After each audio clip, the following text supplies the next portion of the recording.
aprende. Então, isso daqui vai ser modificado, né? A gente já viu essa modificação acontecer nos MP3, né? Então, o que eu espero é que a gente possa estar conversando muito mais sobre isso, né? E de outra forma também, perceber que isso tudo já está acontecendo, né? A menininha não é uma coisa que foi a primeira de uma série. Não, isso já está acontecendo em outros lugares. Redes de professores já existem já funcionando. Rede de alunos já funciona. Quando a gente fez o acesso à escola, a Secretaria de Educação de São Paulo não tinha a menor noção do que realmente as escolas faziam. E quando a gente começou a mapear o que se fazia dentro de cada escola, a gente teve surpresas super agradáveis. Blogs de alunos, blogs de professores que estavam trabalhando um conteúdo com os alunos fora da rede, fora da escola, em rede.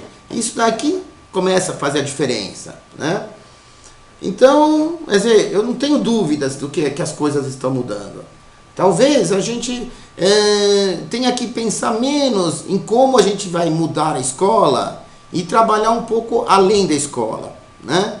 Eu acho que a minha ideia é como hackear a educação. Como a gente pode, a partir de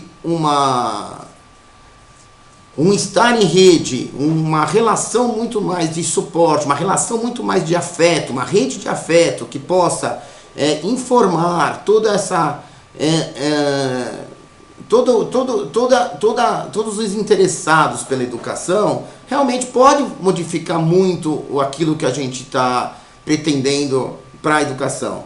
Eu não acredito em mudanças institucionais fortes, porque a instituição não quer mudar, né? Se a gente pensar, a escola não quer mudar, a educação não quer mudar, o MEC não quer mudar. Por que não quer mudar? Porque já está institucionalizado desse jeito, não interessam os alunos, né? O interessa aquilo que são as verbas que estão à disposição, interessam outros fatores. Então a escola, dessa forma que a gente está vendo, com esse tipo de política, não vai se modificar. Ela só se modifica com uma emergência de uma nova relação. E isso daqui nós temos essa possibilidade de fazer usando a internet, né? O que eu entendo de tecnologia na educação não são ferramentas que a gente coloca na sala de aula, né? Porque tecnologia é mato, tecnologia cresce em todo lugar, né? O que importa são as pessoas. E as pessoas que a gente está querendo, né, conversar são alunos, são professores, são gente, né? E com gente é outra coisa, né? É isso aí, eu acho que vamos para perguntas, que eu acho que fica mais legal. Então, eu vou traduzir algumas das perguntas que chegaram para a gente, vou compactar e colocá-las para os dois, né? Eu gostaria que vocês dois, cada um pudesse dar um pouco a sua perspectiva. Uma questão que está gritante hoje em dia em todos os jornais é a questão do analfabetismo funcional, né? O que é isso, né? Quem define quem é analfabeto? Hoje em dia nós temos dados aí do MEC e dos principais órgãos dizendo que 30%, 40% dos estudantes universitários são chamados analfabetos funcionais. Então, quem define o que é analfabeto funcional, né? E eu gostaria de, dentro dessas leituras, se nós considerarmos que estas pessoas trabalham, estudam, vão ao banco, casam, têm filhos, né? De que analfabetismo nós estamos falando? E eu diria pior ainda, esses 30% entram na rede e se colocam, né? Eles não estão de fora do mundo, eles usam o cartão do banco, eles têm esse telefone celular, né? O que é este analfabetismo funcional? O que nos dá o direito de chamar e taxar alguém de analfabeto funcional, e o que a rede pode fazer em termos desse grupo de pessoas hoje em dia? Miguel, Hernani. Bom, nós temos um deputado analfabeto funcional. Com certeza, o sistema de avaliação, né, pelo qual ele foi classificado como analfabeto funcional é regido por certos padrões que medem apenas certas competências que ele não tinha, né? Então, isso faz com que ele, para certas atividades, por exemplo, ele com certeza não seria um bom profissional numa indústria. Ele não tem as competências para lá. Ele não sabe ler, né, mal sabe escrever seu nome, não consegue interpretar um texto, mas ele tem outras inteligências, né, que faz com que ele seja um deputado da República Federativa do Brasil. Certo? Então, a primeira coisa nesse analfabetismo funcional é verificar como isso é medido, né? Porque o que esse deputado analfabeto funcional ganha hoje, com certeza, é bem mais do que nós individualmente ganhamos, e talvez somando o que a gente ganhe junto também não chegue perto do que ele ganha. Então, com todos os diplomas que nós temos. Com todos os diplomas, doutorados e pós-docs que tem, esse cara ganha mais que a gente. Então, ele tem algumas outras competências que o sistema educacional não valoriza, né? Daí a necessidade de revermos o nosso modelo educacional como um todo.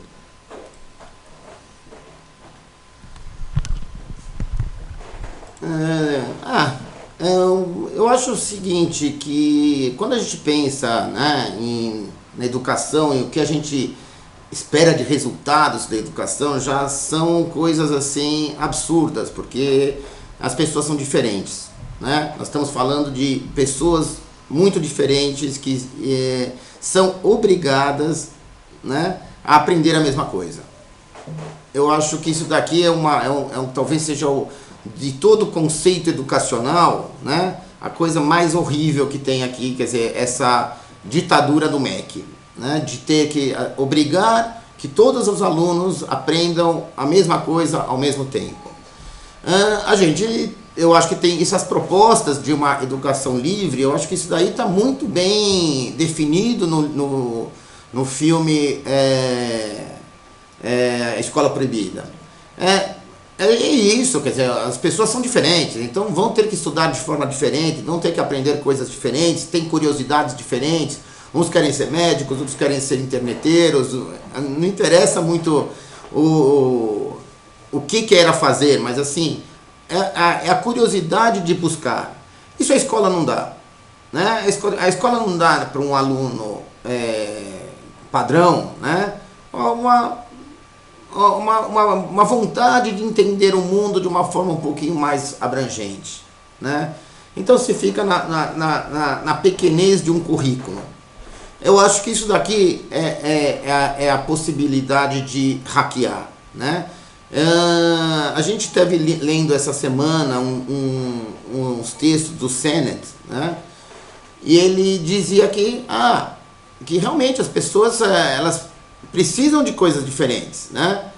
E eu acho que é por aí. Eu acho que se a gente puder fazer com que os alunos, né, possam aprender mais em oficinas, né, como diz Sennett, como assim, essas oficinas seriam mais produtivas, porque a questão é muito mais do aprender do que do ensinar, né? Eu acho que essa é a mudança paradigmática de hoje. As pessoas têm que buscar o aprender, né? O professor, ele tem que só facilitar esse aprendizado. Ele não é mais o dono do saber é o Google, né?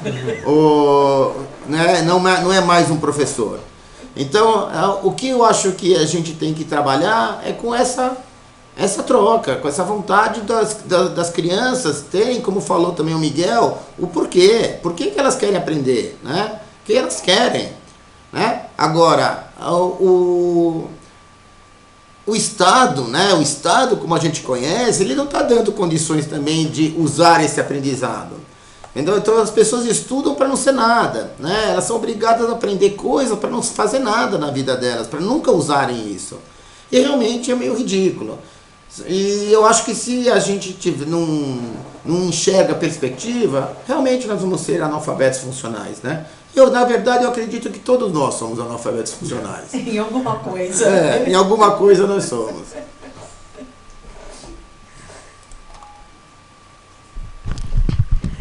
Uma outra questão que ocorre aqui para a gente e que eu gostaria que o Hernani contasse um pouco é o dia a dia. Como é que é essa coisa de rede? Quer dizer, não tem método, não tem... como diria o Chico Buarque, não tem juízo, né? Não tem regulação, né? Como é viver num mundo, né, onde você trabalha muito mais com monitoramento, observando o que está acontecendo, do que controle, né? O grande paradigma da Revolução Industrial é o controle da produção, né? Se alguma coisa sai errado, eu controlo os processos. Como é esse movimento que é de baixo para cima, é do emergente, todo mundo ouve falar, mas o que isso gera quando você realmente está tocando um projeto imenso, com milhões de acessos e milhões de pessoas, como é que se lida com isso? Olha, o que a gente percebe, assim, que quando a gente pensa em rede, né, a gente tem que... primeiro tem que romper com a ideia de cultura de massa, né? Porque quando a gente pensa em rede, a gente não pode pensar numa rede monstruosa. Porque quanto a rede cresce, ela deixa de ser rede, né?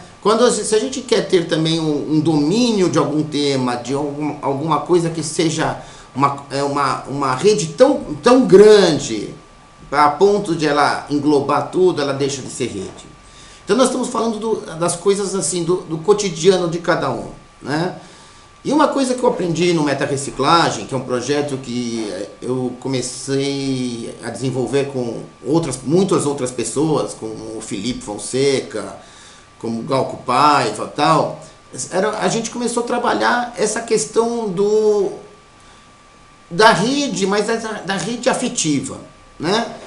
Uma rede, quer dizer, quando você começa a trabalhar na internet, você percebe assim, as conversas se dão aonde? Né? Onde as pessoas estão. As pessoas hoje estão no Facebook. O que elas estão fazendo no Facebook? Alguns estão lá simplesmente se relacionando com as pessoas muito próximas, mas também você pode ampliar isso daí. Você pode estar se relacionando com muito mais gente, né? E isso tudo vai se criando uma relação performática, né? Quer dizer, a gente está em rede, de uma forma, também estamos criando um certo ativismo nessa rede, né? A performance tem um pouco a ver com aquilo que a gente realmente quer colocar, né? E quando a gente percebe que essa rede funciona, ela se torna muito afetiva. As pessoas resolvem os seus problemas mais próximos em rede. As pessoas conseguem trocar informação na rede. As pessoas aprendem a falar inglês na rede. As pessoas aprendem a escrever melhor quando ela precisa mostrar o perfil dela. Quando ela precisa escrever também para dar um link. Ela começa também de uma forma ou de outra, buscar o aprendizado.